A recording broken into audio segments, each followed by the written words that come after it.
বিশ্ববিদ্যালয়ে আমরা একজন আবাসিক শিক্ষার্থী হিসেবে, সংসদের সাধারণ শিক্ষার্থী হিসেবে আমরা লজ্জিত যে আমাদের 23 সরকার এখন পর্যন্ত আমার একটি আবাসন নিশ্চিত করতে পারে নাই। আমরা চট্টগ্রাম বিশ্ববিদ্যালয়ের বিপ্লবী প্রশাসনকে আমরা বলতে চাই, জুলাই অভ্যুত্থানের পরে আপনারা বিপ্লবী প্রশাসন হিসেবে চট্টগ্রাম বিশ্ববিদ্যালয়ের দায়িত্ব গ্রহণ করেছেন, কিন্তু 1 বছরের মধ্যে আপনারা এখন পর্যন্ত আমাদের শিক্ষার্থীদের আবাসন নিশ্চিত করতে পারছেন না। আমাদের নতুন সেশন ঢুকে 24-25 তারা এখন ওদের আবাসন নিয়ে শঙ্কিত আছে। এছাড়া চট্টগ্রাম বিশ্ববিদ্যালয় আপনাদের প্রশাসন কর্তৃক শিক্ষার্থীদের জন্য যে আবাসন ভাতা সেটা এখন নিশ্চিত করতে পারে না। তো আমরা চট্টগ্রাম বিশ্ববিদ্যালয় প্রশাসনের কাছে আমরা এখান থেকে দাবি জানাবো যে আপনারা যতক্ষণ পর্যন্ত না আপনাদের সাধারণ শিক্ষার্থীদের আবাসন সমস্যার সমাধান করবেন ততক্ষণ পর্যন্ত আমরা রাস্তায় থাকবো এবং আমরা আমাদের অধিকার আদায়ের জন্য আমরা আন্দোলন করে যাবো। চট্টগ্রাম বিশ্ববিদ্যালয় এমন একটা জায়গায় অবস্থিত যা শহর থেকে প্রায় 20 থেকে 25 কিলোমিটার দূরে অবস্থিত, যা শিক্ষার্থীদের শহর থেকে শিক্ষার্থীদের এখানে আসা যাওয়া করা খুবই কষ্ট এবং তার পাশাপাশি তাদের অনেকগুলো দুর্ভোগ সৃষ্টি করতে হয়। তারা জ্যামের কারণে তাদের ক্লাস মিস হয়ে যায়।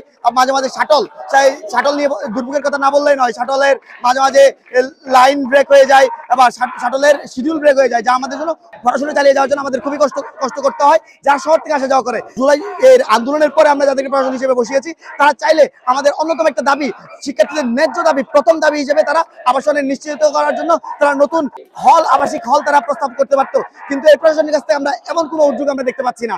বসুন্ধরা টিস্যু অশুদ্ধতার বিরুদ্ধে এক বিন্দুও ছাড় নয়।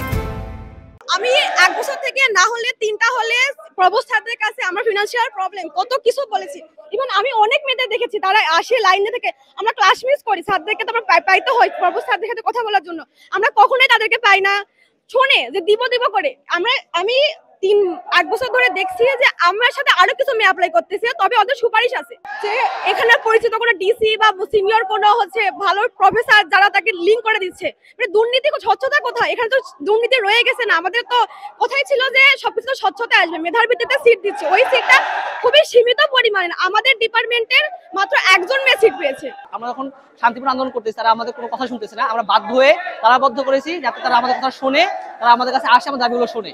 যতক্ষণ পর্যন্ত তারা আমার দাবি না শুনবে, আমাদের কথা না শুনবে, ততক্ষণ পর্যন্ত আমরা প্রশ্ন দাবি তালা খুলবো না এবং আমরা আমাদের শান্তিপূর্ণ আন্দোলন চালিয়ে যাব। আমরা প্রশাসনের প্রতিনিধি হিসেবে প্রক্টরিয়াল বোর্ডের সদস্যগণ প্রায় 1 থেকে 1.5 ঘন্টার মতো তাদের বক্তব্য শুনেছি। 1 নম্বর দাবি রেখেছে শতভাগ আবাসন নিশ্চিতকরণ।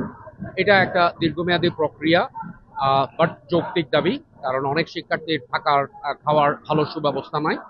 সেক্ষেত্রে প্রশাসন নিশ্চয় বিষয়টাকে পজিটিভলি দেখবে, কিন্তু সবকিছু নির্ভর করছে রাষ্ট্রের বাজেটের উপর, বরাদ্দের উপর, আর অবভিয়াসলি আমাদের পরিকল্পনার উপর। ভালো